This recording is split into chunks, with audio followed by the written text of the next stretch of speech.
पूरे देश में स्पेशल इंटेंसिव रिवीजन यानी एसआईआर का दूसरा चरण लागू कर दिया गया है। चुनाव आयोग ने 12 राज्यों और केंद्र शासित प्रदेशों में एसआईआर कराने का ऐलान किया है। एसआईआर की प्रक्रिया के ऐलान के साथ ही सियासी घमासान शुरू हो गया है। एसआईआर के दूसरे चरण की लिस्ट में तमिलनाडु और केरल का भी नाम शामिल है, जिस पर सीएम एमके स्टालिन का भी बयान सामने आया है। तो क्या बोले हैं एमके स्टालिन, जानेंगे इस रिपोर्ट में।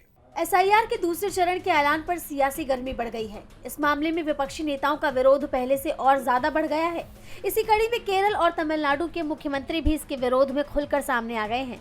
एसआईआर वाली लिस्ट में तमिलनाडु और केरल का नाम भी शामिल है, जिस पर दोनों राज्यों के मुख्यमंत्रियों का गुस्सा फूट पड़ा। केरल के सीएम पिनराई विजयन ने इसे लोकतंत्र के लिए गंभीर खतरा करार दिया है।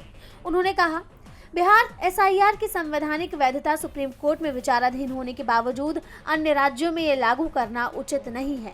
एक तरफ जहां विजयन ने इसे लोकतंत्र का खतरा बताया, तो वहीं दूसरी तरफ एसआईआर के नाम पर तमिलनाडु में भी विरोध की आग भड़क गई है।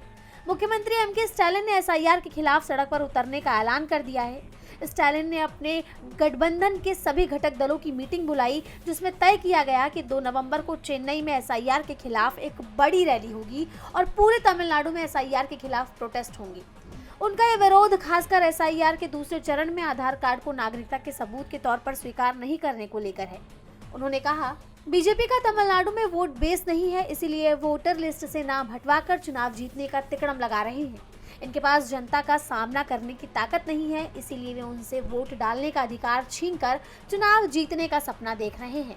एसआईआर को रद्द करने और वोटर लिस्ट में बदलाव के लिए सही प्रक्रिया लागू करने और इसे सही समय पर करवाने की मांग डीएमके ने पहले ही की थी, लेकिन चुनाव आयोग ने हमारी बात नहीं सुनी। हमें एसआईआर पर कड़ी नजर रखनी होगी। जो भी असली वोटर हैं, उनका नाम कटना नहीं चाहिए। इस बात को तय करना आपकी जिम्मेदारी है।